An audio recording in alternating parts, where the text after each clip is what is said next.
अस्सलाम वालेकुम dear students, कैसे हैं आप सब लोग। Welcome to the base academy. बच्चों, मैं हूं आपका फिज़िक्स इंस्ट्रक्टर अदील अख्तर और आज हम डिस्कस करने जा रहे हैं फर्स्ट ईयर फिज़िक्स के चैप्टर नंबर 11 जो कि लास्ट चैप्टर है हीट एंड थर्मोडायनामिक्स से फर्स्ट लॉ ऑफ थर्मोडायनामिक्स। तो बच्चों, फर्स्ट लॉ ऑफ थर्मोडायनामिक्स जो है बेसिकली ये क्या है, statement of law of conservation of energy. अब law of conservation of energy ये है कि हम एनर्जी को ना तो क्रिएट कर सकते हैं ना डिस्ट्रॉय कर सकते हैं। एनर्जी को हम या तो ट्रांसफर कर सकते हैं और या हम उसको ट्रांसफॉर्म कर सकते हैं एक शक्ल से दूसरी शक्ल में, या हम एनर्जी को ट्रांसफॉर्म कर सकते हैं और या हम उसको ट्रांसफर कर सकते हैं। अब थर्मोडायनामिक्स में हम एनर्जी को ट्रांसफर करते हैं between a system and surrounding. System और सराउंडिंग के दरमियान एनर्जी को हम ट्रांसफर करते हैं, लेकिन जो टोटल एनर्जी होती है, अब सराउंडिंग और सिस्टम के दरमियान, यानी कि सिस्टम से सराउंडिंग में एनर्जी ट्रांसफर कर सकते हैं, सराउंडिंग से सिस्टम में कर सकते हैं, लेकिन जो टोटल एनर्जी है हमारे सिस्टम की वो हमेशा क्या रहती है, कांस्टेंट रहती है। तो हम law of conservation of energy को अप्लाई करेंगे एक सिस्टम के ऊपर। थर्मोडायनामिक्स में हमारे सिस्टम से मुराद हमारे पास कोई गैस होती है जिसको हमने एक कंटेनर में या एक जार में रखा होता है, जो कि एक पिस्टन जिसमें एक मौजूद होता है, फिटेड विद अ पिस्टन। तो यहां पर भी हमारे पास एक ऐसा ही थर्मोडायनामिकल सिस्टम है। हम जो गैस कंसिडर करेंगे, आसानी के लिए हम उसको आइडियल गैस कंसिडर करेंगे। लेक्चर को स्टार्ट करने से पहले मैं थोड़ा सा आपको रिवाइज कर देता हूं। पिछले लेक्चर में हमने वर्क और हीट के बारे में पढ़ा, तो हमने कहा कि दो तरह से एनर्जी ट्रांसफर हो सकती है सिस्टम और सराउंडिंग के दरमियान, और वो क्या है, वो है हीट एंड वर्क। तो दो तरह से एनर्जी ट्रांसफर हो सकती है। कैसे हो सकती है? With the help of heat and work, system और उसकी सराउंडिंग के दरमियान। ठीक है, तो लेक्चर को स्टार्ट करने से पहले जरा हीट, वर्क और इंटरनल एनर्जी के बारे में भी हम ऑलरेडी पढ़ चुके हैं। तो चूंकि यहां पर हमने एक आइडियल गैस कंसीडर की है, तो उस आइडियल गैस के मॉलिक्यूल्स की जो काइनेटिक एनर्जी होगी वही इंटरनल एनर्जी होगी। तो ये जो वेरिएबल्स हैं हमारे पास, इन वेरिएबल्स के बारे में इनके जो साइन के हवाले से कन्वेंशंस हैं, जरा उनको देख लेते हैं और फिर हम अपने लेक्चर को बाकायदा आगाज करते हैं। तो सबसे पहले अगर हीट की बात की जाए, ये पॉजिटिव कब होती है? जब एडेड टू द सिस्टम, और नेगेटिव कब होती है? जब ये सिस्टम को लीव करती है। वर्क पॉजिटिव कब होता है? जब सिस्टम करता है अपनी सराउंडिंग पर, और नेगेटिव कब होता है? जब सराउंडिंग वर्क करती है किसके ऊपर? सिस्टम के ऊपर। ठीक है, तो work done on the system negative और work done by the system positive. इस तरह से इंटरनल एनर्जी, अगर ये है चेंज इन इंटरनल एनर्जी, तो change in internal energy positive होगा अगर इंटरनल एनर्जी इंक्रीज हो रही है, और change in internal energy negative होगा अगर इंटरनल एनर्जी डिक्रीज हो रही है। तो चलें अब हम ये कन्वेंशंस डिस्कस करने के बाद बाकायदा अपने लेक्चर की तरफ चलते हैं। और यहां पर देखें जी, मैंने सिस्टम बनाने की कोशिश की है। एक गैस है जो कि इस जार के अंदर है और उसके ऊपर एक पिस्टन है। इस पिस्टन के साथ हमने इसको इनक्लोज कर दिया है, और ये बाकी जो सारी चीज़ें हैं ये सराउंडिंग में आएंगी। इवन जो पिस्टन है, ये पिस्टन भी सराउंडिंग में ही शुमार किया जाएगा, और ये बाकी इर्द गिर्द जो कुछ भी है वो सारा कुछ सराउंडिंग ही होगा। ठीक है, और ये हमारी आइडियल गैस है जो इस कंटेनर के अंदर है, ये हमारा सिस्टम है। ठीक है बच्चों, अब क्या होगा, फर्ज करें कि मैं सराउंडिंग से एनर्जी ऐड करता हूं सिस्टम में। और कैसे ऐड करता हूं? मैं ये एनर्जी ऐड करता हूं in the form of heat की शक्ल में एनर्जी हम ऐड करते हैं सराउंडिंग से सिस्टम में। क्लियर हो गया? अब क्या होगा, सिस्टम के जो मॉलिक्यूल्स हैं उनकी काइनेटिक एनर्जीज इंक्रीज होंगे। अब हमने कहा कि आइडियल गैस की जो काइनेटिक एनर्जी होती है, काइनेटिक एनर्जी ही उसकी इंटरनल एनर्जी होती है। तो फर्ज कर लें कि ये हीट ऐड करने से पहले हमारे सिस्टम की जो इंटरनल एनर्जी थी वो U1 थी। जब आपने एनर्जी ऐड की हीट की शक्ल में, तो मॉलिक्यूल्स की काइनेटिक एनर्जीज बढ़ गई। काइनेटिक एनर्जीज बढ़ गई तो इंटरनल एनर्जी भी बढ़ गई, और जो नई इंटरनल एनर्जी आई हमारे पास वो आ गई U2। ठीक है, इंटरनल एनर्जी में जो चेंज आया वो आया U2 माइनस U1, और इसको हम डेल U से रिप्रेजेंट कर सकते हैं। यहां पर डेल U पॉजिटिव होगा क्योंकि इंटरनल एनर्जी में इजाफा हो रहा है, हम एनर्जी सिस्टम में ऐड कर रहे हैं। ठीक है, तो बच्चों सबसे पहले क्या हुआ, आपने एनर्जी ऐड की सिस्टम में, किस शक्ल में, हीट की शक्ल में, उसकी वजह से सिस्टम की इंटरनल एनर्जी में इजाफा हुआ। और अगर हम इस सिस्टम को अलाउ करें तो ये ये एक्सपैंड होगा। ठीक है, एक्सपैंड होगा तो ये जो गैस है ये पिस्टन के ऊपर वर्क करेगी, यानी कि सिस्टम अपनी सराउंडिंग पे वर्क करेगा। तो इसका मतलब ये हुआ कि हमने जो एनर्जी ऐड की सिस्टम में, वो एनर्जी हमने ऐड की हीट की शक्ल में। इससे क्या हुआ, सबसे पहले इंटरनल एनर्जी में चेंज हुआ और उसके बाद फिर सिस्टम ने क्या किया, सिस्टम ने वर्क किया अपनी सराउंडिंग्स पर। तो बच्चों ये है हमारा फर्स्ट लॉ ऑफ थर्मोडायनामिक्स। अब इसको मजीद समझने के लिए हम इस इक्वेशन को एक्सप्लोर करेंगे, लेकिन पहले जरा हम इसकी स्टेटमेंट पढ़ लेते हैं।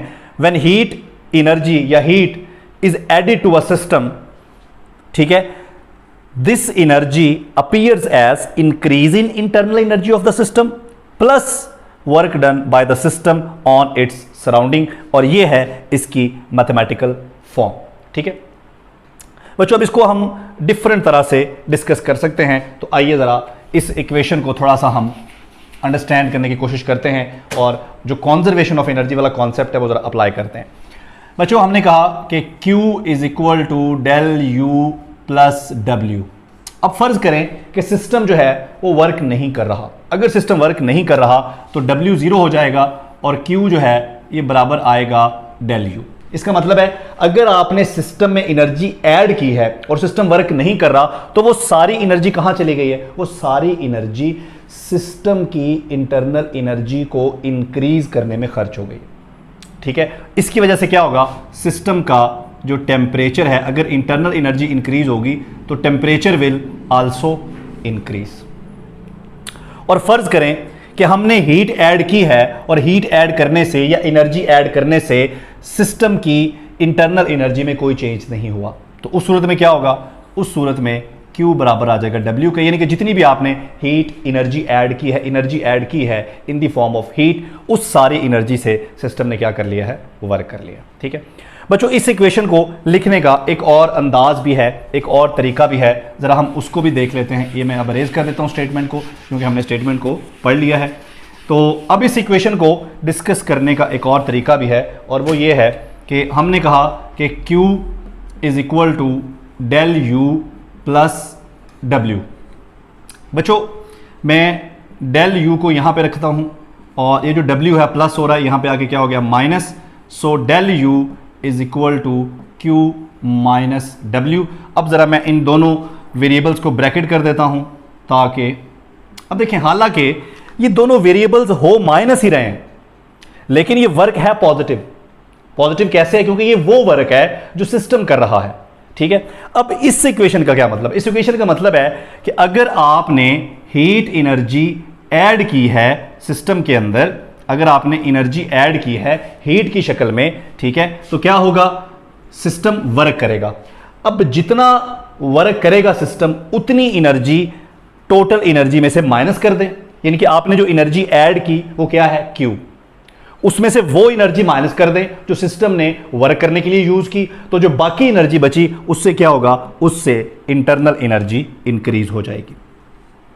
ठीक है, और फर्ज करें कि सिस्टम वर्क नहीं कर रहा, हम सिस्टम पे वर्क कर रहे हैं। अगर ऐसी सूरत है तो फिर हम W को रिप्लेस कर देंगे माइनस W से, क्योंकि वर्क सिस्टम पे हो रहा है। तो यहां पर W को रिप्लेस कर दें, W को रिप्लेस कर दें माइनस W से, तो बच्चों ये माइनस माइनस हो जाएगा प्लस।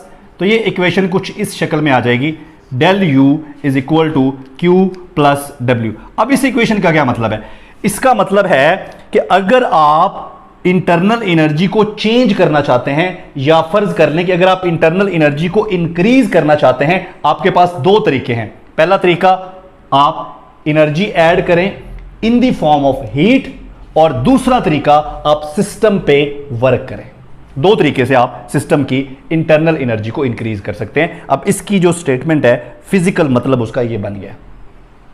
अब इसी इक्वेशन को अप्लाई करते हैं ज़रा हम बाईसाइकिल पंप के ऊपर।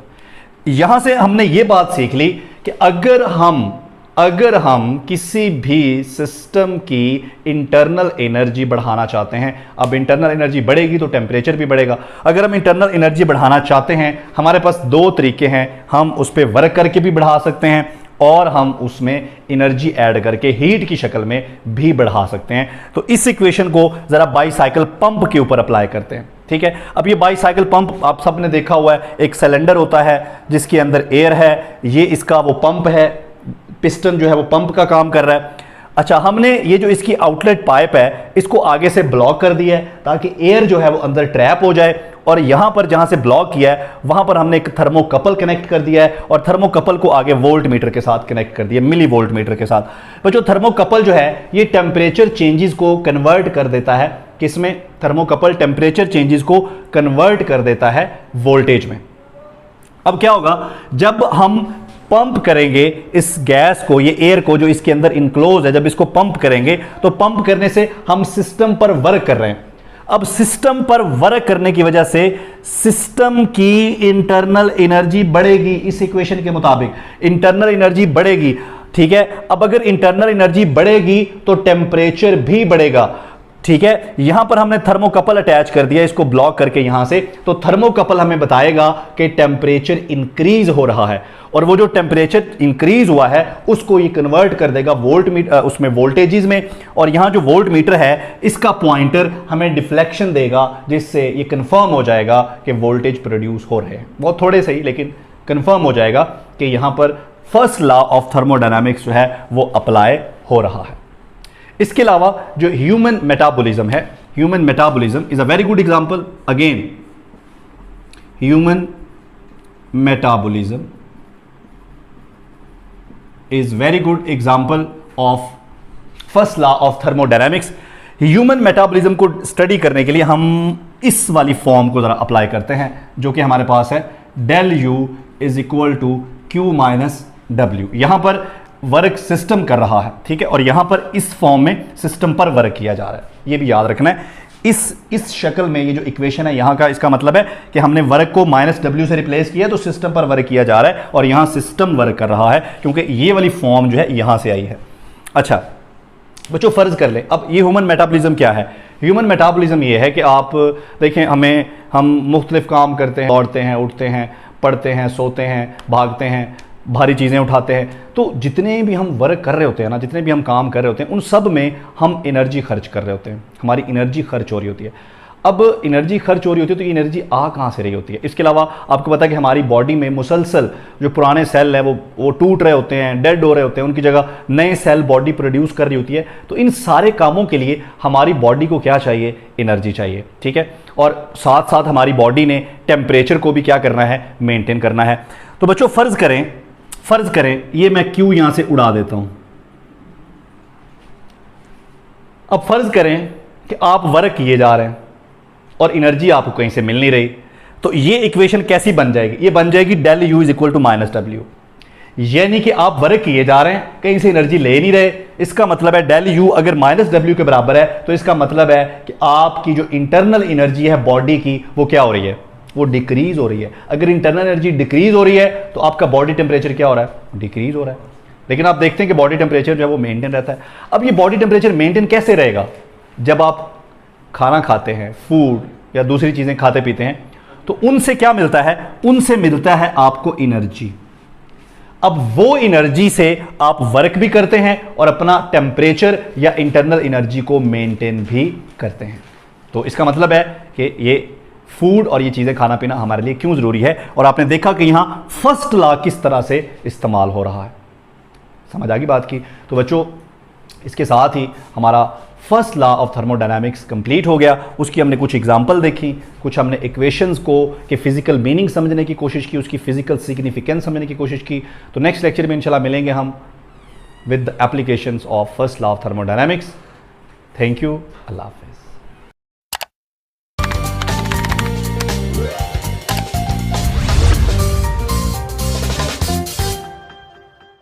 अस्सलाम वालेकुम डियर स्टूडेंट्स, कैसे हैं हम सब लोग? Welcome to the base academy. बच्चों, मैं हूं आपका फिज़िक्स इंस्ट्रक्टर अदील अख्तर, और आज हम डिस्कस करने जा रहे हैं फर्स्ट ईयर फिजिक्स के chapter number 11 heat and thermodynamics से एप्लीकेशंस ऑफ फर्स्ट लॉ। बच्चों फर्स्ट लॉ ऑफ थर्मोडायनामिक्स जो कि law of conservation of energy की स्टेटमेंट है, उसको हमने पिछले लेक्चर में डिस्कस किया विद सम एग्जांपल्स। तो इस लेक्चर में हम उसकी एप्लीकेशंस, जिसमें हमारे पास खास तौर पर कुछ प्रोसेसेस हैं, जिस तरह हमारे पाइस आइसोथर्मल प्रोसेस है और एडियाबैटिक प्रोसेस है, उसको हम डिस्कस करेंगे इंशाल्लाह डिटेल के साथ। तो बच्चों स्टार्ट करते हैं हम आइसोथर्मल प्रोसेस की डेफिनेशन के साथ। A process which is carried out at constant temperature, ऐसा प्रोसेस जिसमें हमारे सिस्टम का टेम्परेचर कांस्टेंट रहता है, ऐसे प्रोसेस को हम कहते हैं आइसोथर्मल प्रोसेस। ठीक है बच्चों, अब हम देखेंगे कि आइसोथर्मल प्रोसेस में हमारा सिस्टम जो है वो किस तरह से बिहेव करता है जब हम उसको अलाउ करते हैं कि वो एक्सपेंड करे और एक्सटर्नल वर्क करे, या हम अगर सिस्टम पे वर्क करते हैं तो क्या होता है। इसी तरह से हम देखेंगे कि अगर हम फर्स्ट लॉ ऑफ थर्मोडायनामिक्स के ऊपर इस कंडीशन को अप्लाई करते हैं तो हमारे पास कौन से रिजल्ट्स आते हैं। तो सबसे पहले हम कंडीशन की बात कर लेते हैं। बच्चों टेम्परेचर हमने इस प्रोसेस में कांस्टेंट रखना है, और आपको पता है कि बॉयल्स लॉ आपने इस चैप्टर के स्टार्ट में पढ़ा था, उसमें भी सेम यही कंडीशन हमने अप्लाई की थी कि अगर हम टेम्परेचर कांस्टेंट रखें तो प्रेशर और वॉल्यूम ऑफ गैस ये क्या होते हैं, दे आर इन्वर्सली प्रोपोर्शनल। और इसको हम यूँ भी लिख सकते हैं PV is equal to constant, यानी कि अगर टेम्परेचर कांस्टेंट रखा जाए तो प्रेशर और वॉल्यूम का जो प्रोडक्ट है ये क्या रहता है, कांस्टेंट रहता है। यानी कि अगर आप प्रेशर इंक्रीज करेंगे तो वॉल्यूम डिक्रीज होगा, और अगर आप प्रेशर डिक्रीज करेंगे तो वॉल्यूम इंक्रीज होगा। ठीक है जी। अब ज़रा हम ये टेम्परेचर कांस्टेंट वाली जो कंडीशन है उसको फर्स्ट लॉ पे अप्लाई करते हैं, लेकिन उससे पहले आपको रिलेशन का पता है, जैसा कि आप सब जानते हैं कि temperature is related to internal energy. ठीक है, अगर टेम्परेचर कांस्टेंट रहता है तो इसका मतलब है इंटरनल एनर्जी भी कांस्टेंट रहती है, और अगर इंटरनल एनर्जी कांस्टेंट रहती है तो हम कह सकते हैं कि इंटरनल एनर्जी में कोई चेंज नहीं आएगा, और इंटरनल एनर्जी में चेंज किसके बराबर हो जाएगा, जीरो के। अब यहाँ पर एक चीज़ आपने जहन में रखनी है, हमने यहाँ पर लिखा है इंटरनल एनर्जी में चेंज जीरो है, यानी कि इंटरनल एनर्जी में कोई चेंज, इसका मतलब ये नहीं है कि इंटरनल एनर्जी जीरो है। टेम्परेचर कांस्टेंट होने का मतलब है इंटरनल एनर्जी कांस्टेंट है। अब अगर इंटरनल एनर्जी कांस्टेंट है तो मतलब उसमें कोई चेंज नहीं आया, वो खुद जीरो नहीं हो गई। इंटरनल एनर्जी सिस्टम की कांस्टेंट है क्योंकि उसका टेम्परेचर कांस्टेंट है, लेकिन उसमें कोई चेंज नहीं है, इंटरनल एनर्जी में चेंज जीरो हो गया। ठीक हो गया। तो बच्चों फर्स्ट लॉ के ऊपर हम इसी कंडीशन को अप्लाई करें तो हमने देखा है कि हमारा जो फर्स्ट लॉ है Q is equal to del U plus W, और अगर हम इंटरनल एनर्जी में चेंज को जीरो कर दें तो हमारे पास Q किसके बराबर आ जाएगा, W के बराबर आ जाएगा। ठीक है, अब इसके फिजिकल मीनिंग्स क्या हैं, ये इक्वेशन हमें क्या बता रही है, ठीक है, इसको ज़रा हम डिस्कस करते हैं एक सिस्टम कंसिडर करके। तो यहाँ हमारे पास एक सिस्टम है। सिस्टम क्या है, एक आइडियल गैस है, एक सिलेंडर के अंदर है, और ये उसके ऊपर एक पिस्टन है। पिस्टन को भी हम इसकी सराउंडिंग में ही कंसिडर करेंगे। ठीक है, तो नॉर्मल ये इसका वॉल्यूम है, ठीक है, जिसे आप V1 कह लें। ठीक है जी, और यहाँ पर जो प्रेशर है इसे आप P1 कह लें।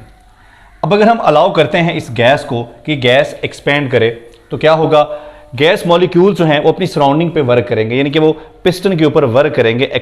तो अभी हम देखते हैं कि अगर हम अलाउ करते हैं अपने सिस्टम को कि हमारा सिस्टम जो है वो एक्सपेंड करे तो क्या होगा, आप देख रहे हैं कि हमारे जो मॉलिक्यूल्स हैं ये एक्सटर्नल वर्क करेंगे अपनी सराउंडिंग के ऊपर या पिस्टन के ऊपर।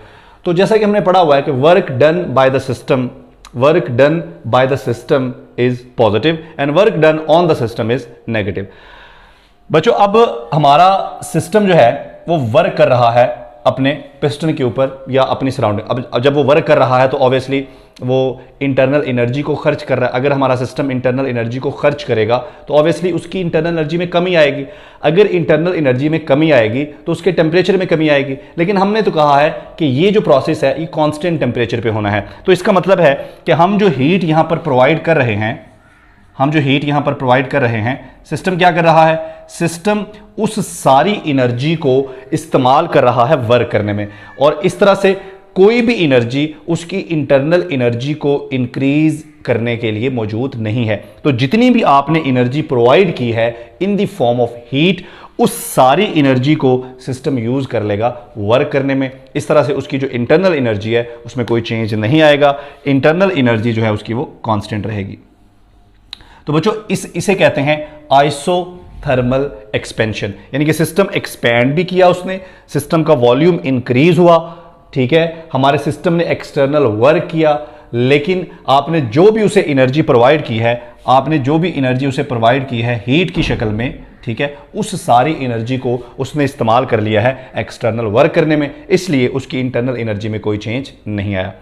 अब अगर हम कंप्रेशन को देख लें, आपको पता है कि जब हम सिस्टम को कंप्रेस करेंगे, ठीक है, तो हम सिस्टम पे वर्क करेंगे और ऐसा करने से सिस्टम की इंटरनल एनर्जी बढ़ेगी, लेकिन हमने इंटरनल एनर्जी क्या रखनी है, कांस्टेंट रखनी है। तो बच्चों work done on the system is negative, तो यही जो हमारा लॉ है, फर्स्ट लॉ ऑफ थर्मोडायनामिक्स, ये क्या बन जाएगा, Q is equal to del U plus W, लेकिन यहां पर वर्क हो रहा है सिस्टम के ऊपर, तो ये W हमारा क्या हो जाएगा, माइनस डब्ल्यू, और हम चाहते हैं कि इंटरनल एनर्जी में कोई चेंज ना आए, तो ये हो जाएगा जीरो, तो Q बराबर आ जाएगा माइनस डब्ल्यू। अब Q is equal to minus W का मतलब क्या है, हीट नेगेटिव है। अब अगर हम ये चाहते हैं कि हमारी इंटरनल एनर्जी कांस्टेंट रहे, तो आइसोथर्मल कंप्रेशन के दौरान हमारा सिस्टम जो है ये क्या करेगा, ये एनर्जी रिलीज करेगा अपनी सराउंडिंग में, और किस शक्ल में रिलीज करेगा, Q शक्ल या हीट की शक्ल में एनर्जी रिलीज करेगा, ताकि इसका टेम्परेचर क्या रहे, कांस्टेंट रहे। तो बच्चों ये वही इक्वेशन है, हमने इसको दो मुख्तलिफ तरीकों से लिखा। ये देखें जी, ये क्या है, आइसोथर्मल एक्सपेंशन, और ये क्या है, आइसोथर्मल कंप्रेशन, क्योंकि एक्सपेंशन में वर्क पॉजिटिव होगा और कंप्रेशन में वर्क नेगेटिव होगा। तो एक्सपेंशन के दौरान हम हीट ऐड करेंगे सिस्टम में ताकि वो एक्सपैंड करे, वर्क करे, और कंप्रेशन के दौरान सिस्टम जो है वो हीट सराउंडिंग में एक्सपेल करेगा, खारिज करेगा, ताकि उसकी इंटरनल एनर्जी में जो चेंज आ रहा है वो उस चेंज को ख़त्म कर सके, अपने टेम्परेचर को कांस्टेंट रख सके। इसलिए जितनी भी उसकी इंटरनल एनर्जी में इजाफा है उसको एनर्जी की शक्ल में वो क्या कर देगा, रिलीज़ कर देगा, हीट की शक्ल में उसको रिलीज़ कर देगा। सो बच्चों ये आप ग्राफ देख रहे हैं, यहाँ पर हमने प्रेशर और वॉल्यूम के दरमियान ग्राफ लिया है। हमारा जो इनिशियल प्रेशर है यहाँ पर लेट सपोज कि ये हमारा P1 है, और इनिशियल वॉल्यूम जो है यहाँ पर हमारा वो V1 है। अब हमने यहाँ पर अलाउ किया अपने सिस्टम को कि वो एक्सपेंड करे, तो हमने प्रेशर क्या किया, प्रेशर हमने डिक्रीज़ किया, तो प्रेशर हमारा क्या हो गया, P2 हो गया। जब प्रेशर डिक्रीज़ करेंगे तो वॉल्यूम क्या हो जाएगा, इंक्रीज़। तो बच्चों ये जो ग्राफ बन रहा है, इस ग्राफ को कहते हैं आइसोथर्म।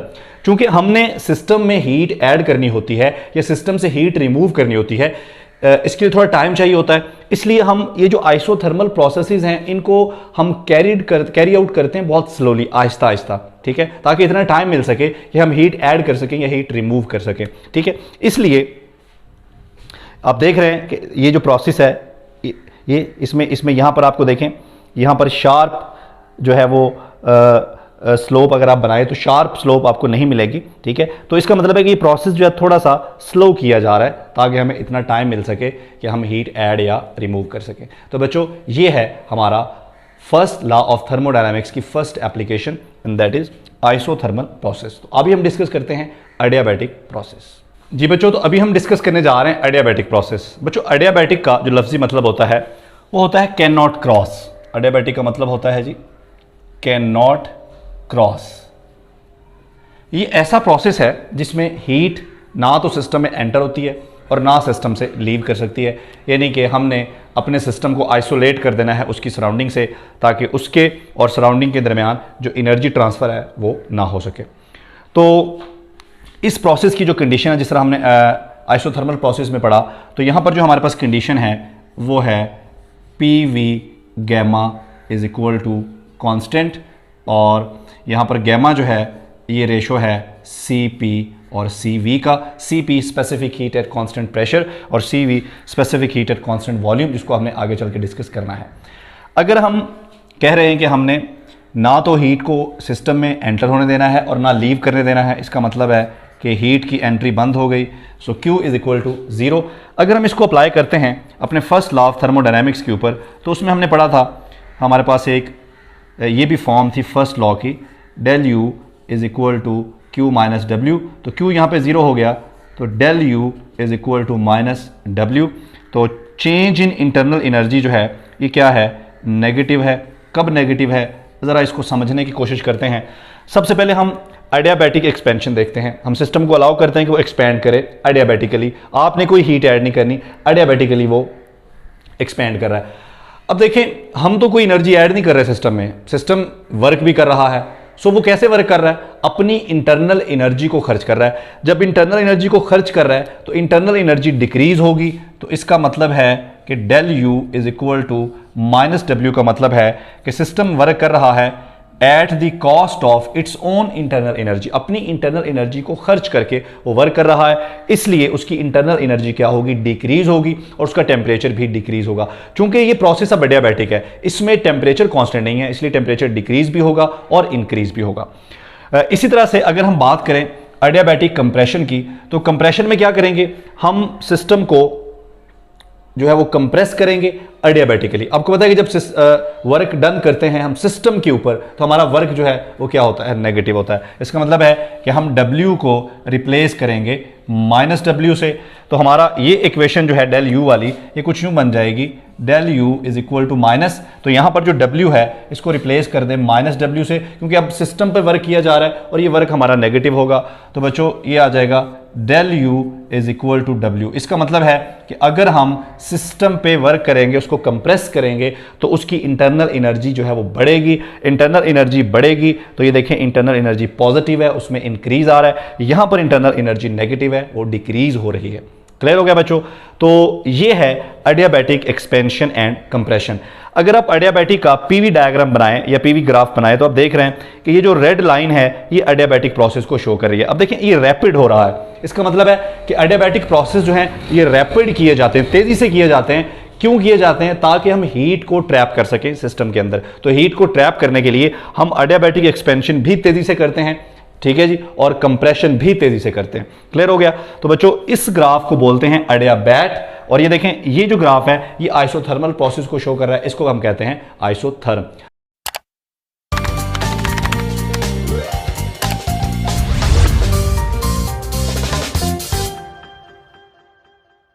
अस्सलाम वालेकुम डियर स्टूडेंट्स, कैसे हैं आप सब लोग? Welcome to the base academy.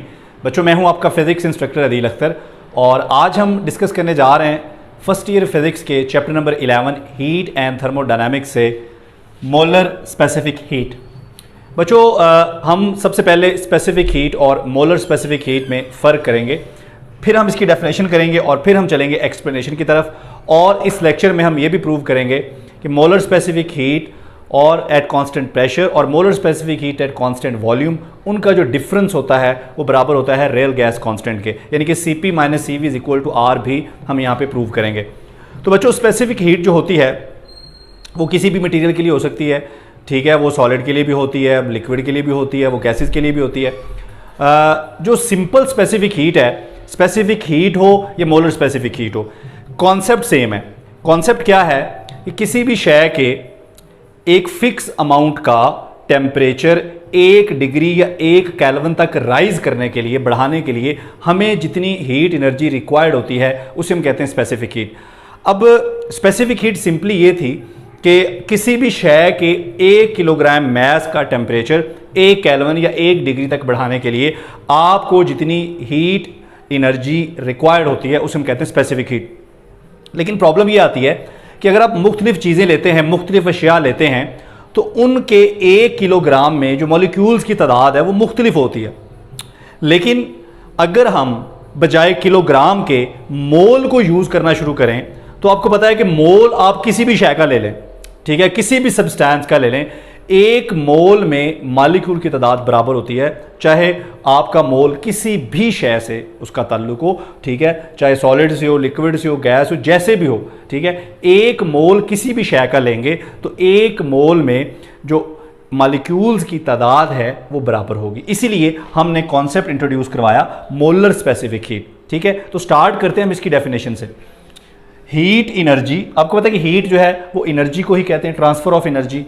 Heat required to raise the temperature of 1 mole of a substance through 1 kelvin, ठीक है।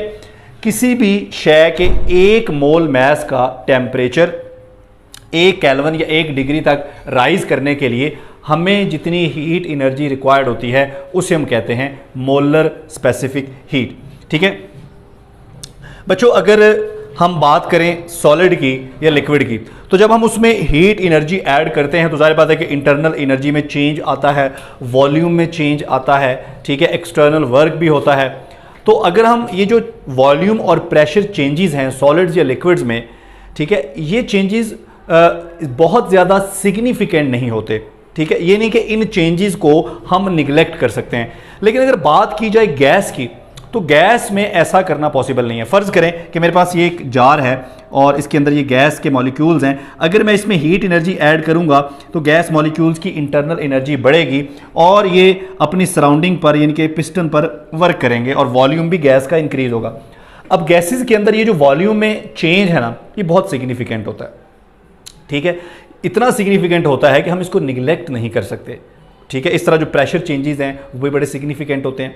तो फिर गैसेस में जब मोलर स्पेसिफिक हीट का कॉन्सेप्ट आता है तो हम थोड़ा सा उसको तब्दील कर देते हैं। कैसे? हम कहते हैं कि मोलर स्पेसिफिक हीट आप कांस्टेंट प्रेशर पे निकालें और मोलर स्पेसिफिक हीट आप कांस्टेंट वॉल्यूम पे निकालें। यानी कि हम कांस्टेंट वॉल्यूम को कांस्टेंट रख के मोलर स्पेसिफिक हीट निकालते हैं और हम प्रेशर को कांस्टेंट रख के मोलर स्पेसिफिक हीट निकालते हैं।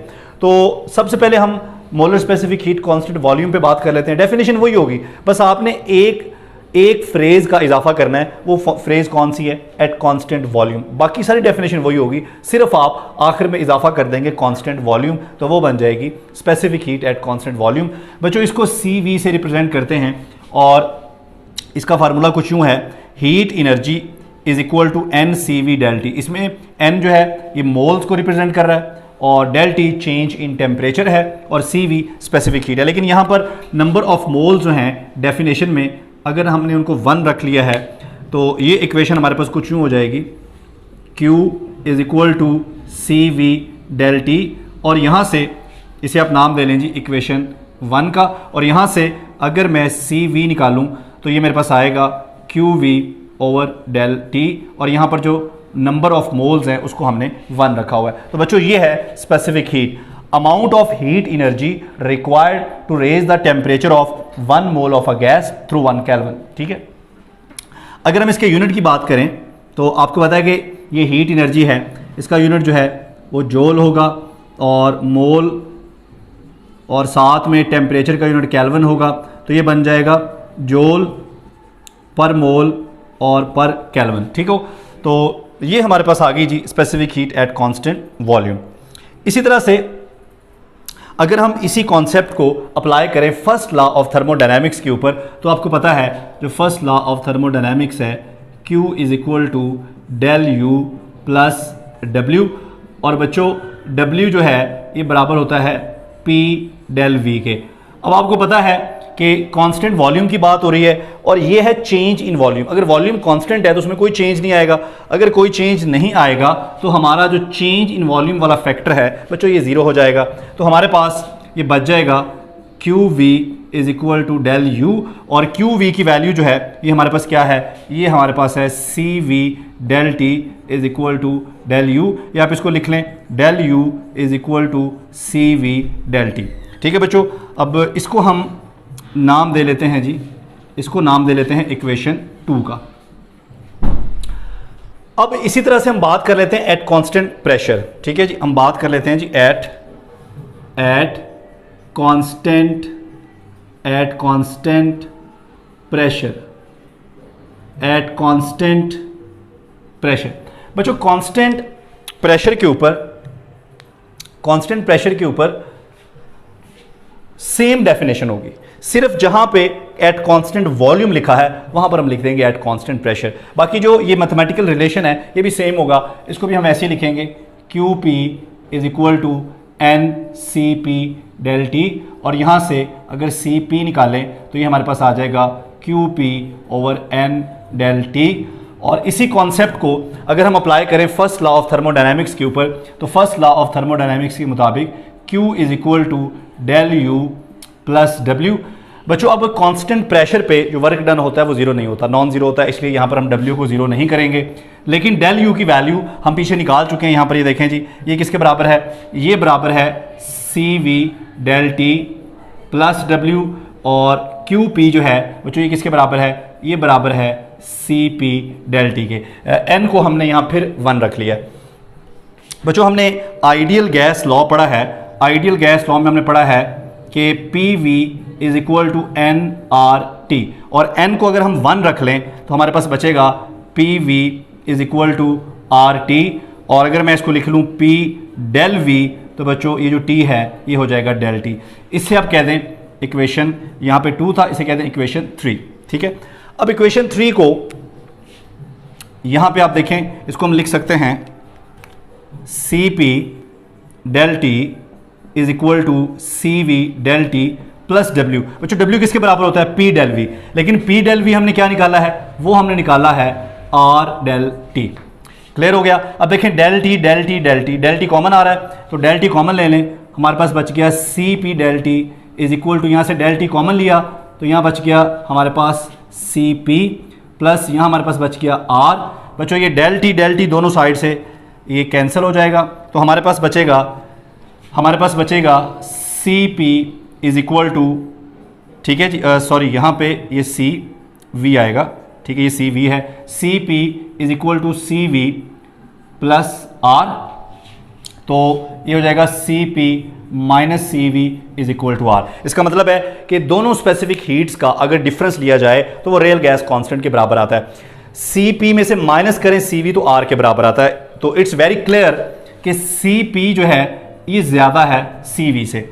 उसकी वजह क्या है बच्चों, अगर हम बात करें कांस्टेंट वॉल्यूम पे तो आपको पता है कांस्टेंट वॉल्यूम में जो वर्क होता है वो जीरो हो जाता है, तो जितनी भी आप हीट एनर्जी प्रोवाइड करते हो वो सारी की सारी इंटरनल एनर्जी या टेम्परेचर को चेंज करने में इस्तेमाल हो जाती है। ठीक है, लेकिन अगर आप कांस्टेंट प्रेशर की बात करें तो यहां पर आप जो हीट एनर्जी प्रोवाइड करोगे उससे ना सिर्फ आपने टेम्परेचर बढ़ाना है बल्कि एक्सटर्नल वर्क भी करना है। सो दोनों केसेस में अगर आप देखें तो हीट एनर्जी जो आपको प्रोवाइड करनी पड़ेगी कांस्टेंट प्रेशर पे वो ज़्यादा होगी, क्योंकि उससे आपने 2 काम लेने हैं। ठीक है, और जो कांस्टेंट वॉल्यूम पे है वहाँ पे सिर्फ टेम्परेचर ही इंक्रीज़ करना है, इसलिए वहाँ पर जो है वो आपको वो कम, क्योंकि आपने सिर्फ उससे एक ही काम करना है, इसलिए वो कांस्टेंट प्रेशर वाली जो एनर्जी है उससे कम होगी।